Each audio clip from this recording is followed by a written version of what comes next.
आज आपकी मुलाकात करा रहे हैं डॉक्टर लक्ष्मण यादव से। डॉक्टर लक्ष्मण यादव, आपका स्वागत है। बहुत धन्यवाद सर। डॉक्टर लक्ष्मण यादव के इस समय दो प्रमुख परिचय हैं। एक तो ये दिल्ली यूनिवर्सिटी के बहिष्कृत शिक्षक हैं, ऑलमोस्ट बर्खास्त शिक्षक। दूसरा परिचय ये है कि इन्होंने एक किताब लिखी है। किताब का नाम है प्रोफेसर की डायरी, और इस समय भारत में सबसे ज़्यादा बिकने वाली किताबों में ये किताब इस समय टॉप पर है। अमेज़न जो जहाँ पर सबसे ज़्यादा किताबें खरीदी जाती हैं, वहाँ पर ये ऑल लैंग्वेज इंडिया लिस्ट में नंबर 1 पर लगातार 20 दिनों से नंबर 1 रैंक कर रही है। और ग्लोबली जो किताबों की लिस्ट बनती है अमेज़न की, उसमें भी टॉप 5 में ये किताब है। डॉक्टर लक्ष्मण यादव, पहला सवाल, इस किताब को लिखने की आपकी प्रेरणा कहाँ से आई? क्यों लिखी आपने किताब?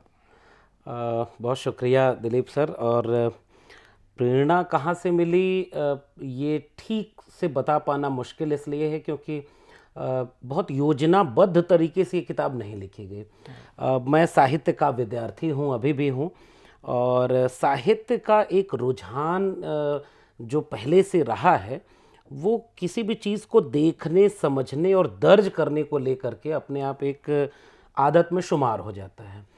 पिछले लगभग 2 दशक का मेरा अकादमिक जीवन, और उस 2 दशक के फ्लैशबैक में कई बार वो पूरा अब तक का जीवन जो कलम और किताब से जैसे बना है जी।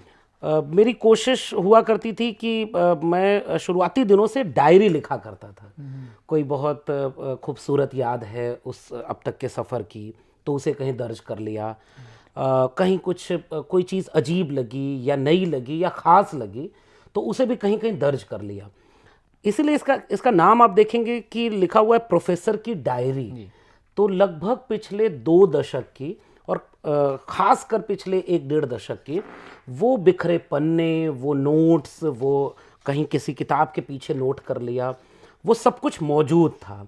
और चूंकि आपने परिचय में वो बात दर्ज कर ली है कि बहिष्कृत प्रोफेसर हूँ, तो कभी हुआ करता था मन कि मैं अपने इस सफ़रनामे को लिखूँगा और इस तर्ज पर लिखूँगा कि एक सामान्य मध्यवर्गीय किसान परिवार का एक व्यक्ति जो पहली बार देश के सेंट्रल यूनिवर्सिटीज़ तक आता है, कैसे वो बनता है, इस यूनिवर्सिटीज़ ने, कलम किताब ने उसे बनाया, तो इसका कहानी लिखूँगा।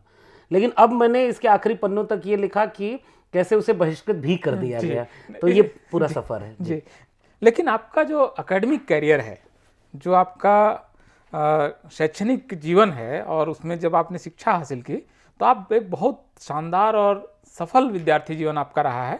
बहुत आप अच्छे विद्यार्थी रहे हैं और बहुत सारी सफलताएं आपके जीवन में जुड़ी हुई हैं। आप शिक्षक के तौर पर भी सबसे लोकप्रिय शिक्षकों में रहे, क्योंकि आप विषय पर आपकी जो पकड़ है, इसको लेकर आपके विरोधी भी आपकी प्रशंसा करते हैं। तो मैं थोड़ा सा जानना चाहूँगा आपके दिल्ली आने से पहले के जीवन के बारे में, कि असली लक्ष्मण यादव के जीवन के तो 2 हिस्से खास करके हैं ही हैं। एक तो दिल्ली से पहले का और एक दिल्ली के बाद का। दिल्ली के बाद जो है, दिल्ली आने के बाद, वो काफ़ी कुछ इसमें चैप्टर दर चैप्टर मैंने इसको पढ़ा, 2 बार पढ़ लिया मैंने, क्योंकि आपको इंटरव्यू करना था तो पढ़ना तो पड़ता ही है। तो इसमें आप ये तो आप सारे लोग भी पढ़ सकते हैं और जान सकते हैं कि लक्ष्मण यादव दिल्ली आने के बाद क्या है। दिल्ली आने के पहले का लक्ष्मण यादव कैसा है, कौन है? बहुत दिलचस्प सवाल है सर, इसलिए क्योंकि जब मैं शुरुआती दिनों में मेरी पढ़ाई लिखाई आजमगढ़ से हुई, मेरे घर में खेती किसानी बहुत थोड़ी सी हुआ करती थी। लेकिन एक चीज़ थी, शिक्षा मेरे पहली पीढ़ी, मेरे पीछे वाली पीढ़ी में, पिताजी की पीढ़ी में आ गई थी। बहुत ज़्यादा तो नहीं, लेकिन वो पढ़े लिखे लोग थे, समझदार लोग थे। और ख़ास कर मेरे बड़े पिताजी, वो इतना समझ चुके थे कि इस बच्चे को कुदाल फावड़ा देकर हाथ में खेत में नहीं भेजना है। इसे भैंस चराता हुआ देख करके वो मुझे बहुत डांटते थे कि तुम्हारा ये काम नहीं है। तो वो बार बार जोर देते थे कि तुम्हें पढ़ना है। इवन मैं 10वीं और 12वीं में हुआ करता था, तो क्रिकेट का बहुत शौक था। और मैं कई बार मैंने अपना अकादमिक नुकसान करके भी, हम लोग क्रिकेट खेला करते थे, वो एक शौक हुआ करता। तो वो बहुत नाराज़ होते थे इससे कि नहीं, तुम पढ़ करके कुछ अच्छा बन सकोगे। मेरे बाबा बार बार कहते थे कि पढ़ोगे लिखोगे बनोगे नवाब, ये बार बार सुनाया करते थे उनका। अब मेरे पिताजी समाजवादी पृष्ठभूमि के, एक तरह से कॉमरेड कह सकते हैं उनको, जो किसान मजदूर के सवालों से लेकर के वैचारिक रूप से बहुत सशक्त थे। तो वो जो बचपन में, और मेरे बड़े पिताजी एक कबीरपंथी सदगुरु हैं जो उत्तर भारत में उनको मानने वाले लोग हुआ करते थे, उनको मानते थे। पिताजी मेरे जो है थोड़े कम्युनिस्ट सोशलिस्ट थे। तो वो एक ट्रेनिंग सर वहाँ गांव में मेरे घर में मिले। घर में पुस्तकें हुआ करती किताबें हुआ करती थी, बहस का एक कल्चर था। बहुत सारी जगहों पर मेरे पिताजी कभी होते थे तो किसी किसान आंदोलन या किसी मजदूरों के यहाँ या किसी इस तरह की सामाजिक गतिविधि में ले जाते थे।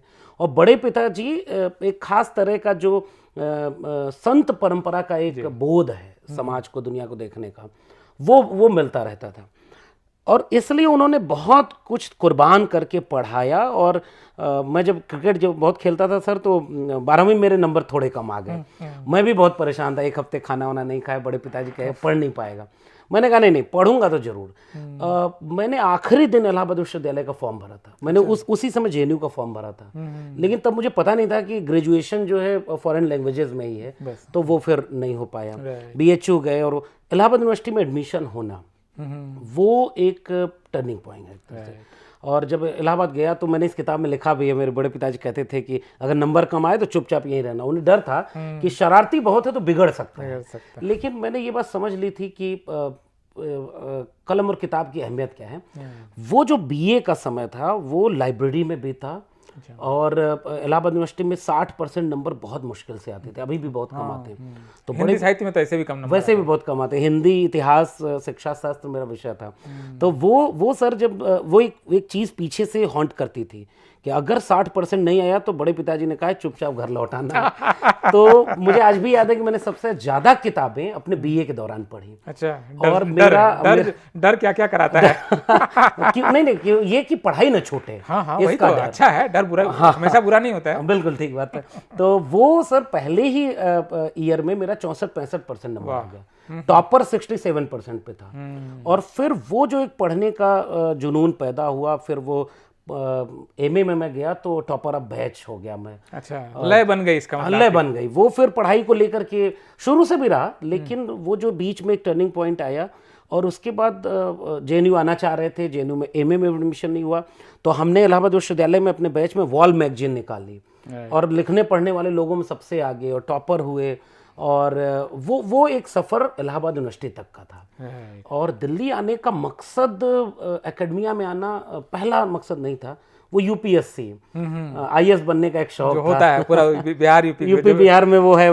पिताजी बोलिए शौक बोलिए, दोनों हो सकता है। शौक भी इस बात के लिए कि उनको लाल बत्ती और हनक पावर उसको लेके आकर्षण है, और बाकी बहुत एक्सप्लोर नहीं कर पाते। तो वो बड़े पिताजी कहते थे कि ये कलेक्टर बनेगा, तो हमें भी लगने लगा कि अवतार तो कलेक्टर बनने के लिए मेरा हुआ है।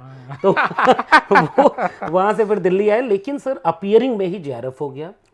और जेआरएफ मतलब जूनियर रिसर्च फेलोशिप जी, हाँ, उसमें पैसे मिलने लगते हैं। नेट जेआरएफ कितने मिल रहे थे उस समय? उस समय हमें मिल रहे थे 26,000 रुपए महीने के। और ऑलमोस्ट नौकरी है। हाँ, इसीलिए। और बड़े पिताजी ने ये कहा था कि 1 साल दिल्ली भेज रहे हैं कोचिंग वगैरह, और वो बहुत महंगा शहर है। मैं जब पढ़ रहा था दिल्ली में तो मेरी बहनें और छोटे भाई पढ़ने के लिए इलाहाबाद जाने को थे। तो वो जो फेलोशिप है, और ये किताब में भी मिलेगा कि हम जैसे लोगों के लिए फेलोशिप ये थी कि अब मैं अपने पैरों पर खड़े होकर दिल्ली रह सकता था और मदद भी कर सकते थे थोड़ा। और इलाहाबाद में जो बच्चे और जो छोटे भाई बहन पढ़ रहे थे, हम उनकी कुछ मदद भी करने लगे। तो वो टर्निंग पॉइंट वहाँ था। फिर यहाँ आया तो मैं 21.5 साल में नौकरी पर आ गया। वो पूरा किस्सा इसमें डिटेल में है। तो वो दिल्ली आने के पहले का सफ़र शुद्ध रूप से एक विद्यार्थी जीवन का रहा है। और थोड़ा बहुत सबक ये रहा कि मेरे घर पीएचडी का आपका टॉपिक क्या था? पीएचडी का भी एक किस्सा बहुत दिलचस्प है कि मैं जब आया और 25-26 सीटें हिंदी विभाग दिल्ली विश्वविद्यालय में थी, और जेआरएफ किए हुए लोग 10 या 12 थे। मतलब जब हमारा जेआरएफ हुआ तब वो देश भर में 12-15 लोग जेआरएफ होते थे। अब तो एक कॉलेज या एक यूनिवर्सिटी से हो जा रहे हैं। वो बदल गया समय। एक तो ये सहूलियत मिली, इसलिए पीएचडी में हमें प्रेफरेंस मिल गया। लेकिन टॉपिक चुनने में नहीं मिला। हमारे कई सुपर इंटरव्यू बोर्ड के मेंबर्स बैठे थे, तो मैं अपना टॉपिक बना कर ले गया था, क्योंकि एमए में मेरा स्पेशल पेपर भक्ति मूवमेंट था। तो भक्ति मूवमेंट और कबीर से जोड़कर मैं रिसर्च करना चाह रहा था। तो पहले ही उन्होंने कहा कि कबीर पर बहुत काम हुआ है, क्या करोगे तुम, तुलसीदास पर काम करो। और ये टॉपिक उनका बोर्ड मेंबर तुलसीदास पे जैसे कि कम काम हुआ हो। जबकि हकीकत ये है कि इससे कई गुना ज्यादा काम हुआ है, कई गुना 50 गुना ज्यादा तुलसीदास पर। और फिर भी लेकिन ये कह के कि कबीर की तुलना में तुलसी पर कम काम हुआ, मतलब उन्होंने आश्चर्यजनक। कई और लोग तो और भटकाने लगे, लेकिन उसमें से एक प्रोफेसर बोले कि नहीं नहीं, इसका भक्ति मूवमेंट पे है तो उसी पर रहने दीजिए। तो मुझे लगा न्याय ये कर रहे हैं, लेकिन ऐसा अन्याय हुआ कि कबीर के बजाय तुलसी मिल गए। तो मेरा पीएचडी का टॉपिक है तुलसी विषयक हिंदी आलोचनाओं का तुलनात्मक अध्ययन। अच्छा। तो वो पीएचडी तुलना किसकी किया? तुलना तो जितने, चूंकि साहित्यिक संदर्भ था, तो तुलसी पर तो मैंने जब सूची बनाई तो 200-250 तो बड़े सो कॉल्ड बड़े आलोचक हैं, सबने तुलसी पर लिखा है। तो हमारे सामने ये संकट हुआ, तुलसी पर एक और काम आपका, एक और।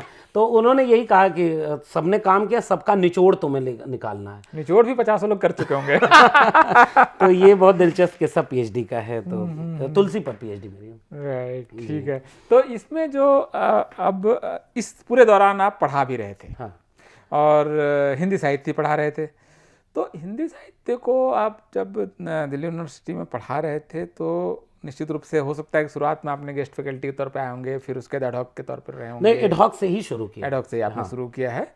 तो ये जो एडहॉक सिस्टम है, ये ज़रा दर्शकों को बताइए, ये क्योंकि बहुत अजीब किस्म का सुनने में लगेगा शायद कुछ लोगों को। तो सबसे पहले समझ लीजिए कि ये एडहॉक टीचर होता क्या है।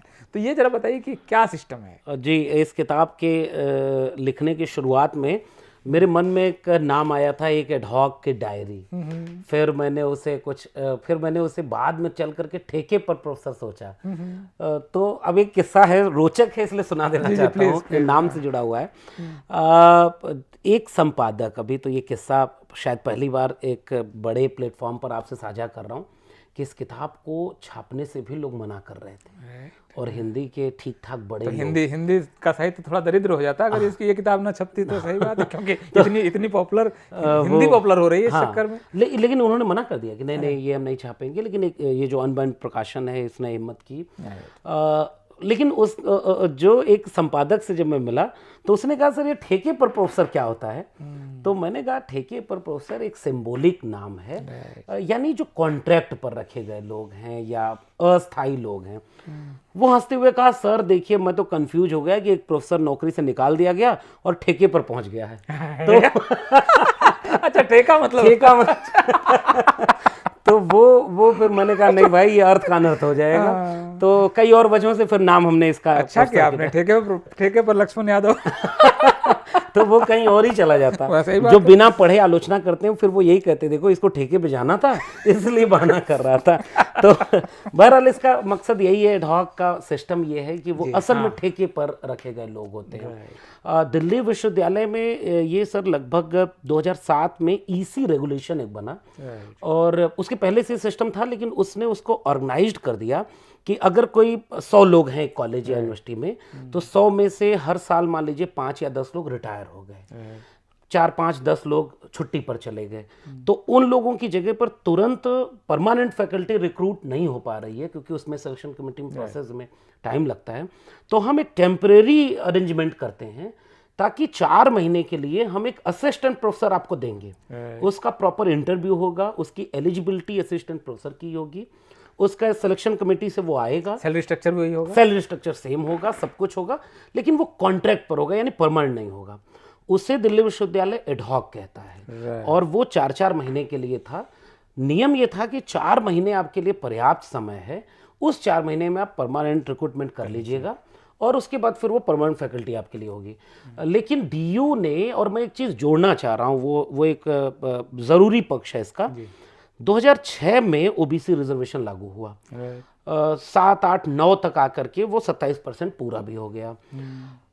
लगभग 2010 में मैं सिस्टम में आ गया, और जब मैं 2010 में दिल्ली में डीयू में सिस्टम में आया तो 500-700 एडहॉक रहे होंगे हर सब्जेक्ट मिला के। और 2023-24 में वो 5000 थे। ओके। तो ये रिश्ता क्या कहलाता है कि 1000% मतलब 10 गुना बढ़ा। 10 गुना बढ़ गया। और इसका सीधा रिश्ता ओबीसी रिजर्वेशन से जुड़ रहा है, क्योंकि पहली बार ओबीसी टीचर्स को परमानेंट रखना नहीं है, हाँ, इसलिए आप एडहॉक ही चलाते रहोगे। लंबे समय तक वो चलता रहेगा। और उसका एक तरीका ये भी था कि अभी पिछले दिनों गवर्नमेंट ने एक नियम जारी किया, हालांकि बाद में उसे वापस कर लिया, कि अगर 1 साल तक कोई रिजर्व कैटेगरी अगर खाली रहती है तो वो कैसे कन्वर्ट हो जाएगी।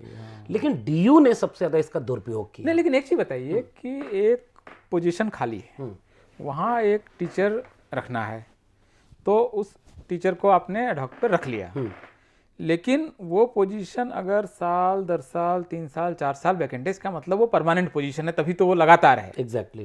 तो आप लगातार अगर एक डिपार्टमेंट है, जैसे ज्योग्राफी डिपार्टमेंट है, सोशियोलॉजी डिपार्टमेंट है, उसमें एक पोस्ट आपकी लगातार खाली है अगर 5 साल तक, तो आप ये नहीं कर सकते हैं कि ये तात्कालिक भर्ती का पक्ष है जहाँ पर हम रखेंगे और फिर क्योंकि हमें होता है कि इस पद की जरूरत न रहे।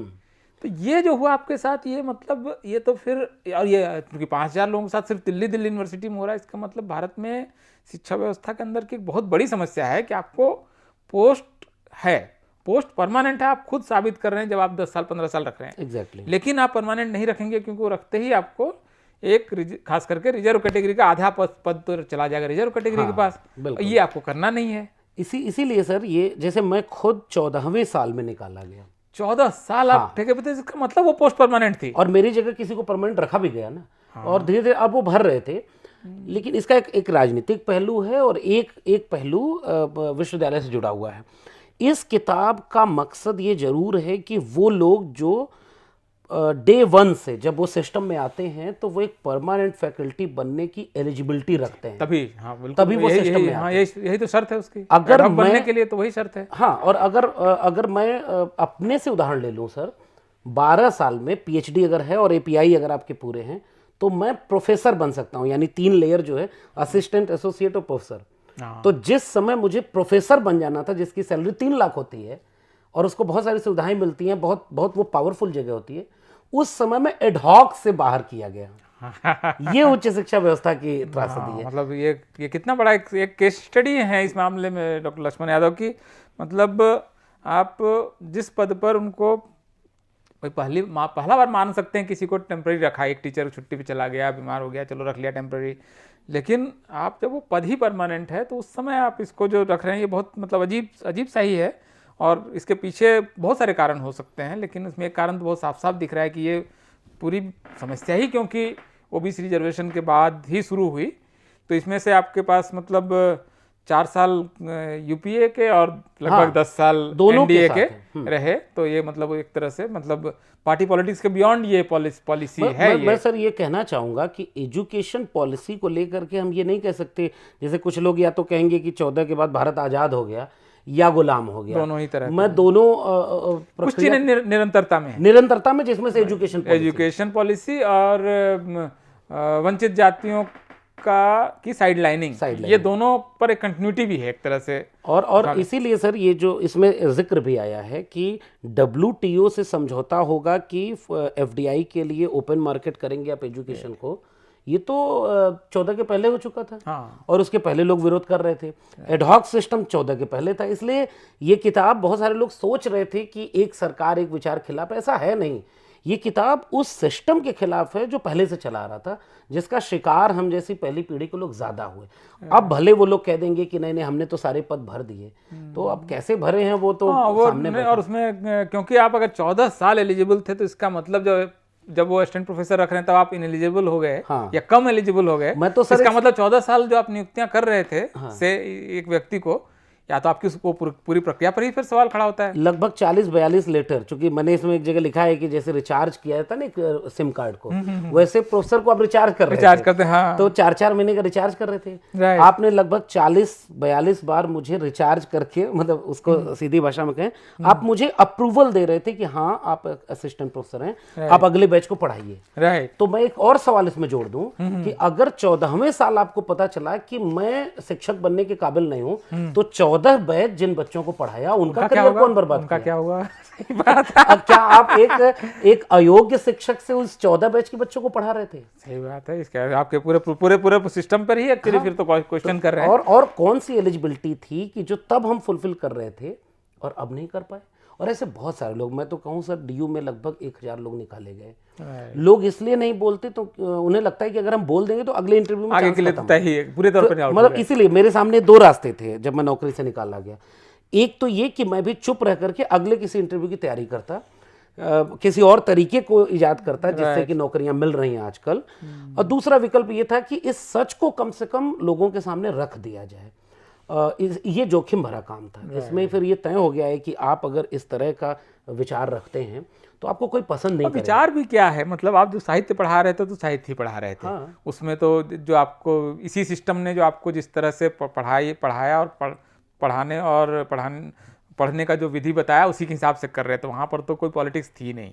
क्लासरूम के अंदर की क्लासरूम में अगर की होते तो अब तक छोड़ते ही वही है कैसे एक भी नोटिस मेरे खिलाफ नहीं। इवन मेरे विद्यार्थी शिकायत कर देते हैं। विद्यार्थी करते हैं और विद्यार्थी हर विचार के बैठे होते हैं। वही और और आजकल मोबाइल फोन के जमाने में अगर आप कुछ रिकॉर्ड होता है एक लाइन अगर आपने गलत पढ़ाया होता आज तक और तो वो तो वायरल हो चुका या होता। खराब पढ़ाया होता। खराब पढ़ाया होता। जो लोग चाहते थे कि लक्ष्मण यादव जैसे लोग सिस्टम में न रहें, वो लोग भी तो क्लास में मॉनिटरिंग करा करते थे। राइट। और वो विद्यार्थियों से फीडबैक लिया करते थे। उन्हें उस समय पता चल जाता था कि आपके ढेर सारे परमानेंट शिक्षकों से बेहतर हमारा ये शिक्षक है। विद्यार्थी मेरे साथ खड़े होते थे, उनका रिजल्ट, उनका परफॉर्मेंस बताता था। वैचारिक रूप सॉरी हाँ, इस पुस्तक में आपने आप पूरी बात कर लीजिएगा। एक सवाल मैं तो उसके बाद के लिए मेरा है कि विद्यार्थियों से जुड़े हुए बहुत सारे बहुत दिलचस्प अनुभव आपने इसमें रखे हैं, तो मुझे हमें उनमें से कुछ के बारे में बताइएगा। जी प्लीज़।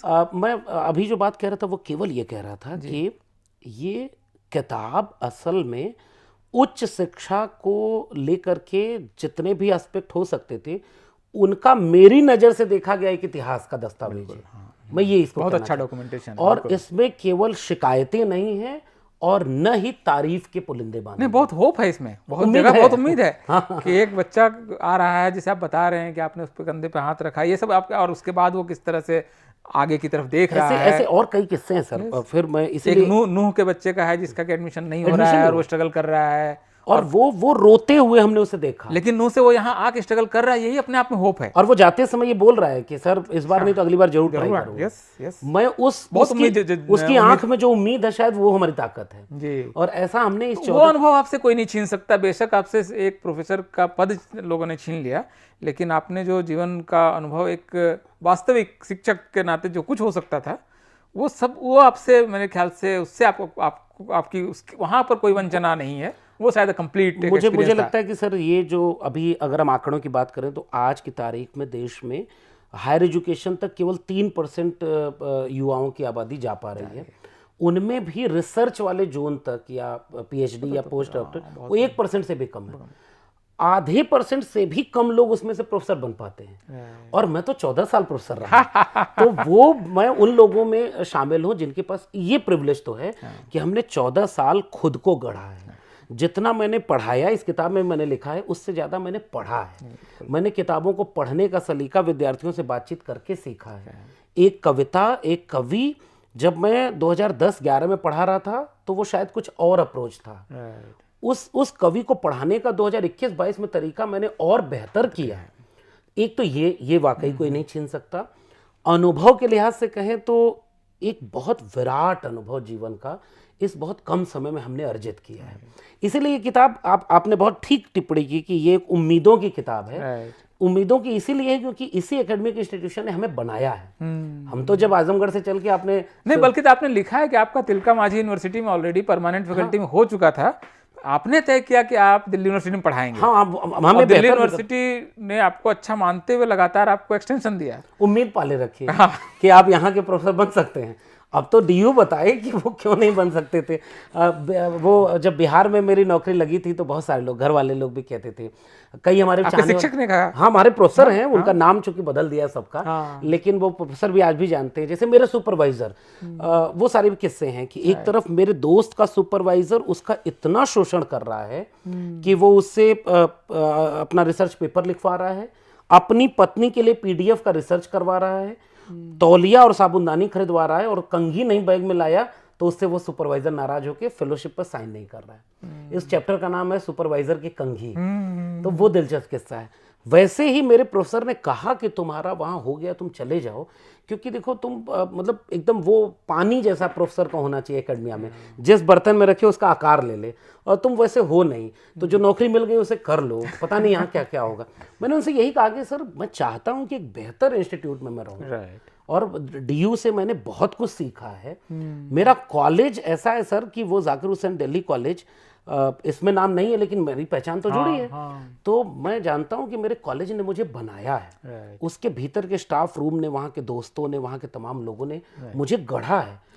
उसी कॉलेज में एक दिन ऐसा आएगा कि मैं जब इंटरव्यू के लिए आऊंगा तो मेरे कर्मचारी जो कॉलेज के हैं वो आंख में आंसू भर के कह रहे हैं कि सर हमें डर लग रहा है आपका परमानेंट होगा या नहीं होगा, वरना इस कॉलेज में तो कैसे कैसे लोग बचेंगे।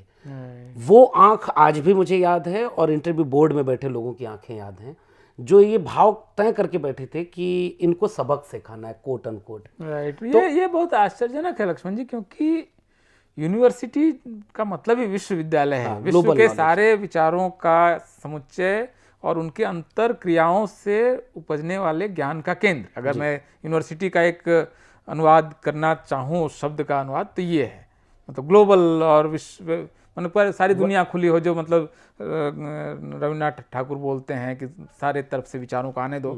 अगर हर विचार के व्यक्ति नहीं आएगा तो ऑब्वियसली वो अंतःक्रिया नहीं होगी, और अंतःक्रियाओं के बगैर फिर ज्ञान क्या निकलेगा।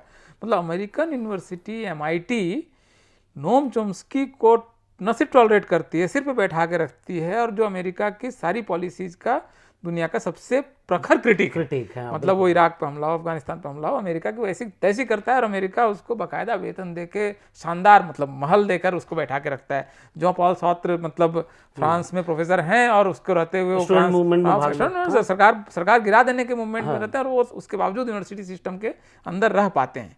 इस मामले में भारत का एकेडमिया दरिद्र है कि वो विरोधियों को टॉलरेट करने की उसकी एपिटाइट, जो मतलब हाजमा है वो कमजोर है। मतलब क्या है, मतलब ठीक है, आप सिर्फ मतलब कोरस गाने वालों का समूह क्यों बनाना चाहते हैं भाई? आपने सर जोड़ा है, तो मैं तो इस किताब में एक बिंब लिखा है मैंने कि जिस वक्त टाइम एंड स्पेस में आप देखें, तो जिस वक्त हार्वर्ड, कैम्ब्रिज, कोलंबिया कुछ और रिसर्च कर रहे होंगे कि दुनिया और बेहतर कैसे हो, हमारी दिल्ली यूनिवर्सिटी में एक गाय खड़ी है जो गोबर दे रही है, जिस पर रिसर्च हो रहा है।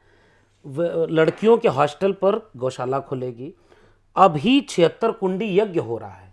तो एक तो ये है, वो साइंटिफिक अप्रोच और टेम्परामेंट को डेवलप करने के बजाय आप ये चाह रहे हैं कि एक विचार के लोग रहें। और हमने एक बात ये भी कही कि आपके वो भी रहें, गाय के गोबर पर भी शोध हो, लेकिन नैनो साइंस पर भी हो, और पाखंड के को खंड खंड करने पर भी, उसमें भी हो, तीनों हो ना। मतलब अगर हिंदू अध्ययन केंद्र बना है दिल्ली विश्वविद्यालय में, तो उसका किसी ने विरोध नहीं किया। हम तो चाहते हैं, थियोलॉजी पढ़ाई जाती है दुनिया भर में, धर्मशास्त्र पढ़ाया जाता है, कोई समस्या नहीं है। और लेकिन आपसे कोई थोड़ी सी अलग राय रखता है तो इसे हर हाल में निकाल देना है, ये थोड़ा सा आपको लगता है कि आप बहुत तंग दिल हैं। आप या अपने विचारों को लेकर आत्मविश्वास नहीं है, या तो आपको लगता है कि ये विचार मेरे लिए खतरा है। मेरे कॉलेज के अपने स्टाफ रूम में भी ये बात होती थी कि मतलब एक व्यक्ति ऐसा क्यों है कि सब झुक गए, सब एक तरफ के हो गए, तो ये क्यों नहीं हो रहा है। तो मैं एक बात कहता था कि जब इतने लोग आपके ख्याल विचार के हैं, तो एक अपने से असहमत को भी रख सकते थे। अच्छा, एक सवाल और है मेरा सर, इसका मतलब विश्वविद्यालयों में जो नियुक्तियां हो रही हैं वो मेरी मेरिट पर नहीं हो रही हैं। वो मेरा अगर एकेडमिक परफॉर्मेंस इंडेक्स 96 था आउट ऑफ 100, आपका मेरा मतलब कई जगह पे वो मेरा गोल्ड मेडल और ये सब नहीं जोड़ते, फिर भी 93-4 नंबर है। और मेरी जगह जिसको अपॉइंटमेंट दिया जा रहा है वो 52 नंबर, 54 नंबर।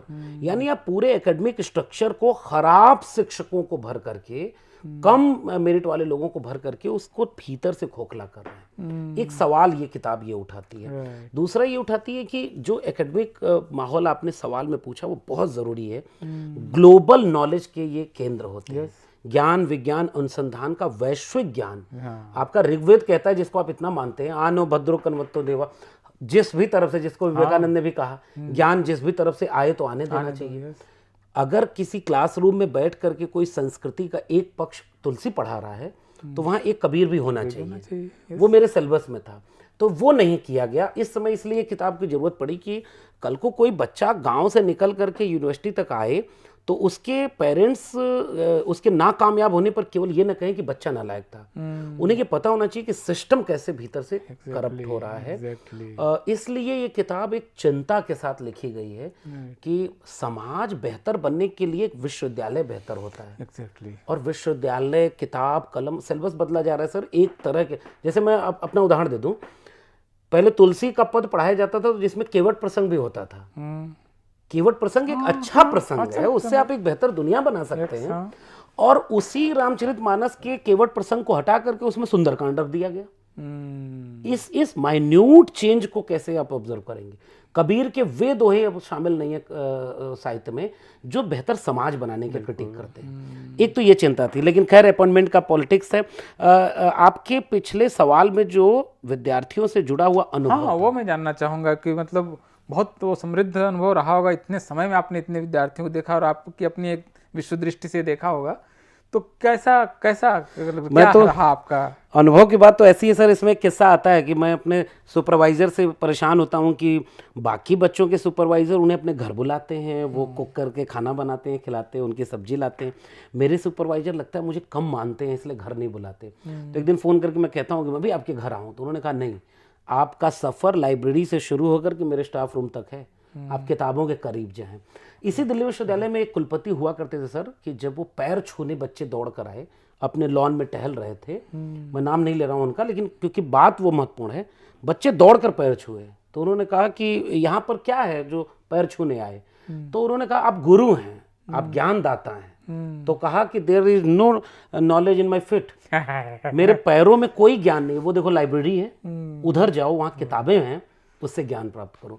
वहां से एक विश्वविद्यालय यहां पहुंच गया कि अगर आप आज अपने प्रोफेसर का पैर न छुए तो हो सकता है कि अगली बार आपका क्या नुकसान कर देगा आपको पता ही नहीं चलेगा। तो ये एक चीज बदल रही है। वैसे ही विद्यार्थियों को लेकर के वो मेरे जीवन के सबसे खूबसूरत लम्हे हैं जब 14 साल मैं एक प्रोफेशन में हूं, मैंने आईएएस बनने के विकल्प को खत्म कर दिया, अपने जीवन के कई अपॉर्चुनिटीज को मैंने छोड़ दिया ताकि मैं एक बेहतर शिक्षक बन करके अपने समाज और अपने सोसाइटी के लिए कुछ बेहतर दे सकूं।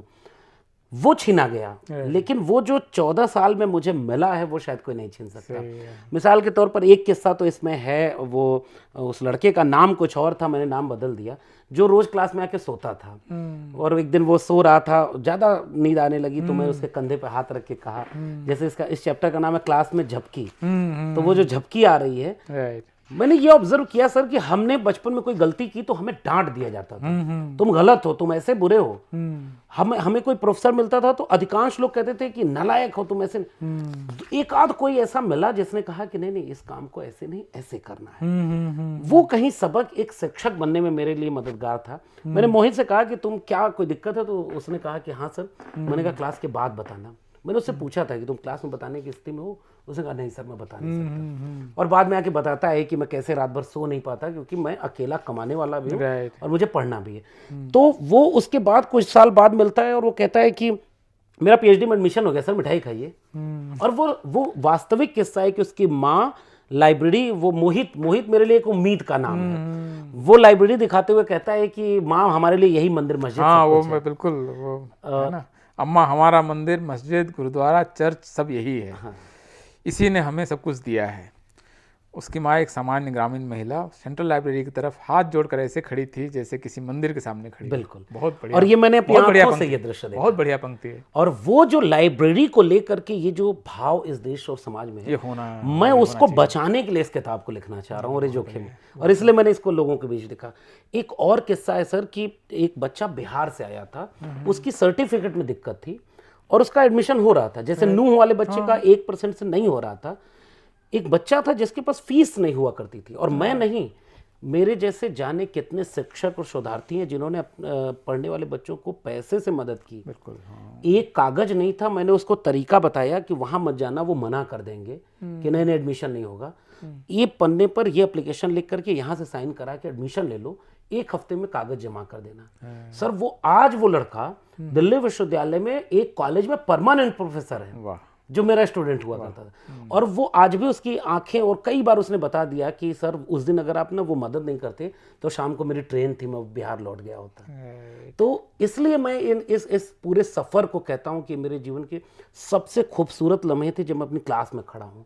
और इसीलिए मैंने शुरुआत में कहा है इसमें तो काफी कुछ दर्ज है एक्चुअल में, इस तरह के सारे प्रसंग मैं जो कह हैं रहा हूँ वो कि एक आईना हुआ करता था मेरे लिए, जो मेरी क्लासरूम में है, जो मुझे बेहतर इंसान बनाने के लिए भी। मैंने इसीलिए कहा ना कि बच्चों को पढ़ाया कम है, उससे पढ़ा ज़्यादा है। मैंने ऐसे ऐसे बच्चों को देखा कि जो पढ़ने लायक नहीं थे।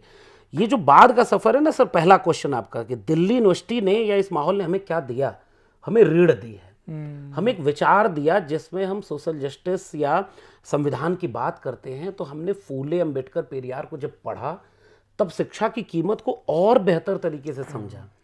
और हमने अपने क्लास में ऐसे विद्यार्थियों को देखा है जो फर्स्ट जनरेशन थे, लड़कियां थीं जिनके पास कई बार फीस नहीं होती थी, लोग फीस से मदद करते थे, कई बार मानसिक तौर पर सहयोग करने की जरूरत होती थी। अब लेकिन चीज़ें बहुत तेज़ी से ख़त्म हो रही हैं, ख़राब की जा रही हैं। और अब चाहा जा रहा है कि इन विश्वविद्यालयों को फिर से माँ सरस्वती के पावन प्रांगण में तब्दील कर दिया जाए।